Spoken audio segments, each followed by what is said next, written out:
हमारी सरकार दिल्ली में नई औद्योगिक नीति लेके आएगी अध्यक्ष जी, नई औद्योगिक नीति जो कि अभी तक नहीं है। इससे औद्योगिक अनुपालन के मुद्दों का समाधान होगा, दिल्ली में व्यापार करने में आसानी होगी, साथ ही एक नई वेयर हाउसिंग पॉलिसी को अंतिम रूप दिया जा रहा है जो दिल्ली को सुरक्षित, संरक्षित और तेज वेयर हाउसिंग प्रदान करने के लिए उद्योगों की बड़ी जरूरत को पूरा करेगी। नई उद्योग नीति, नई वेयर हाउस पॉलिसी हमारी ये सरकार लेके आएगी। उद्योग विभाग दिल्ली में औद्योगिक क्षेत्रों के लिए रेगुलराइजेशन का प्लान भी लेके आएगा, साथ ही सिंगल विंडो सिस्टम लाया जाएगा जिससे ईज ऑफ डूइंग बिजनेस को गति मिले। अध्यक्ष जी, शहरी कार्य मंत्रालय डीडीए के साथ परामर्श करते हुए लीज्ड इंडस्ट्रियल प्रॉपर्टीज जो हैं उनको फ्री होल्ड भी किया जाएगा। बड़ी संख्या में औद्योगिक क्षेत्रों की स्थिति बहुत खराब है। बहुत हमने जब इस बजट के लिए सुझाव लिए तो हमने अलग अलग क्षेत्रों से, औद्योगिक क्षेत्रों से व्यापारी भाइयों को, उद्योग जगत से जुड़े हुए लोगों को बुलाया था। एक एक व्यक्ति रो रहा था कि इतने सालों में कभी उद्योग के उस अप्रूव्ड सेक्टर में ना सड़क, ना नाला, ना कोई और व्यवस्था, इतनी बुरी हालत में लोग वो व्यापार करने के लिए मजबूर है। इसलिए दुनिया एनसीआर की तरफ दौड़ रही है, अन्य राज्यों की तरफ जा रही है कि अपना व्यापार कर सकें।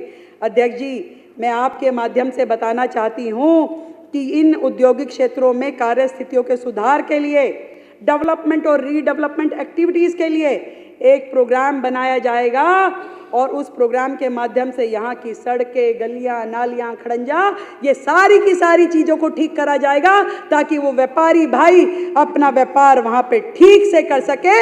आज मैं इस सदन को ये बताना चाहती हूँ, दिल्ली में व्यापारियों को व्यापारिक गतिविधि चलाने में भारी समस्याओं का समाधान करना पड़ता है और इसके लिए आज इस सदन में हम घोषणा करते हैं कि ट्रेडर्स वेलफेयर बोर्ड की स्थापना की जाएगी जो कि दिल्ली में व्यापारियों के सामने आने वाली समस्याओं की पहचान और निवारण का काम करेगा। मुर्गी पालन, मधुमक्खी पालन, small scale handicraft, handloom activities, small scale food processing आदि जैसे कुटीर उद्योगों के कौशल संवर्धन के लिए एक नई योजना शुरू की जाएगी। यह योजना दिल्ली खादी और विलेज इंडस्ट्रीज बोर्ड के द्वारा लागू किया जाएगा।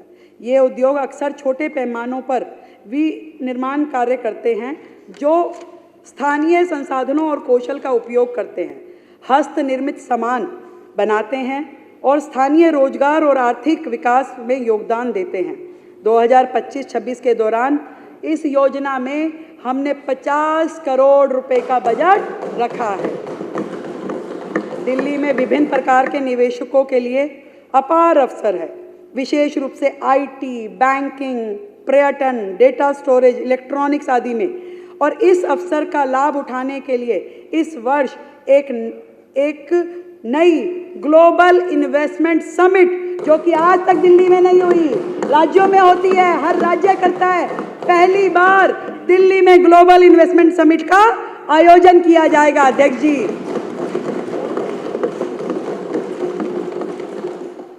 जो कि हर 2 साल में हम लोग कोशिश करेंगे कि हर 2 साल में उसको किया जाए। अब भ्रष्टाचार और लाल फीताशाही से नहीं, पारदर्शिता से और सरलता से उद्योग चलाए जाएंगे। हमारा लक्ष्य है कि फाइलों में योजनाएं नहीं अटकेंगी बल्कि जमीन पे उद्योग फूलेंगे और फलेंगे। अध्यक्ष जी, ये उद्योग सेक्टर हमारे लिए बहुत बड़ी बात है, इसलिए मैं आज इस सदन में ये बात कहना चाहती हूँ कि मोदी जी को मिले एक एक वोट का कर्ज चुकाऊंगी और दिल्ली वालों की दीदी रेखा हूँ, जनता के हित में काम करके दिखाऊंगी।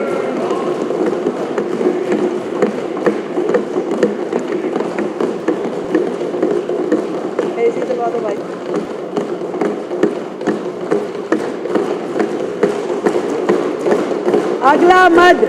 अगला मत अध्यक्ष जी, दिल्ली में जिनसे भी बात करो, अब दिल्ली ने ना बड़ी बड़ी उम्मीदें करनी छोड़ दी, छोटी छोटी आशाओं पे आ गए। अब वो नहीं कहते बड़ा ये कर दो, नहीं, हमारे गली में सीवर, पानी, अब सारी दिल्ली बेचारी छोटी सी आशा पे आ गई है।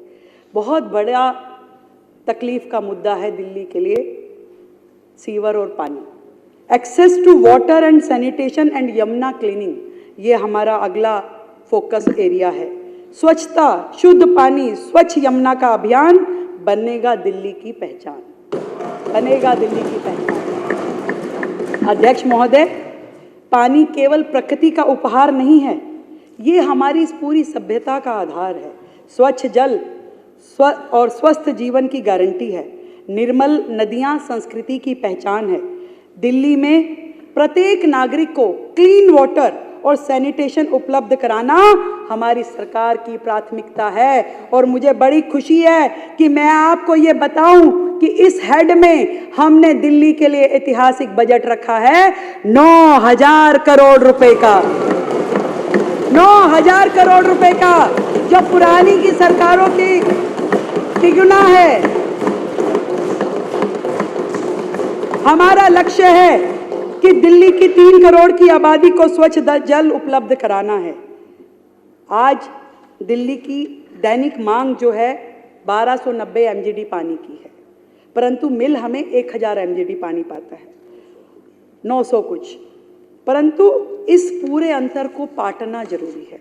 दिल्ली में आज की डेट में मैं कहूँ तो हम तो फायर फाइटिंग अरेंजमेंट्स कर रहे हैं, परंतु धीरे धीरे धरातल पे चीज़ें आती हुई दिखाई देंगी। जब पूरी चरम गर्मी होती है दिल्ली में तो पूरी दिल्ली एक ही चीज़ देखती है, टैंकर घोटाला, टैंकर घोटाला, घोटाले सामने आते हैं।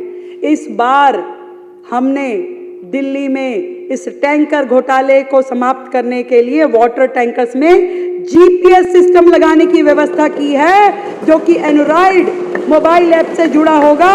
उस पर लिखा होगा दिल्ली जल बोर्ड टैंकर डेवलपमेंट करेंगे और नागरिक, वहाँ के लोकल रेजिडेंट RWA अपने टैंकर की मॉनिटरिंग कर सकती है, ट्रैकिंग कर सकती है। तो सब में GPS होगा और एक उसका कमांड सेंटर यहाँ पे होगा जिसके माध्यम से उनको ट्रैक किया जाए।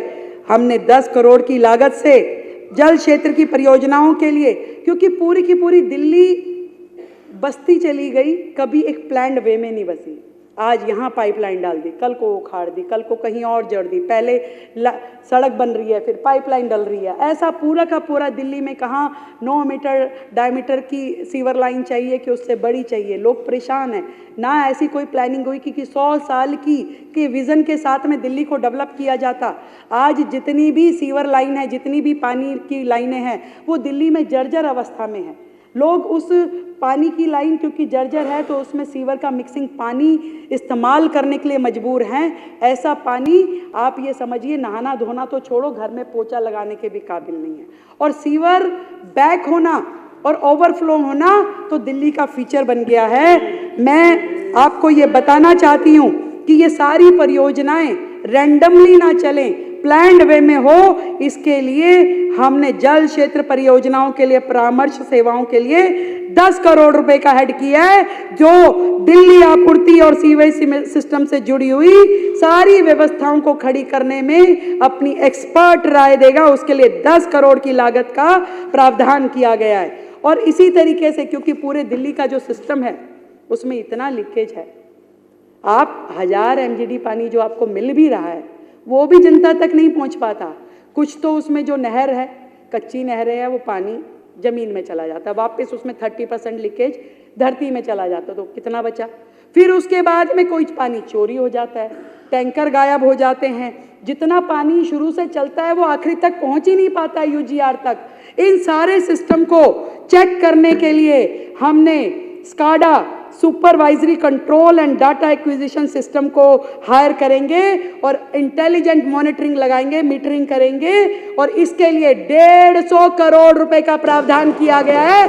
दिल्ली में अब पानी की चोरी बर्दाश्त नहीं की जाएगी। 150 करोड़ इस हैंड में रहेंगे, इंटेलिजेंट मीटर लगेंगे, कितना पानी भेजा गया, कितना आखिरी डेस्टिनेशन तक पहुंचा।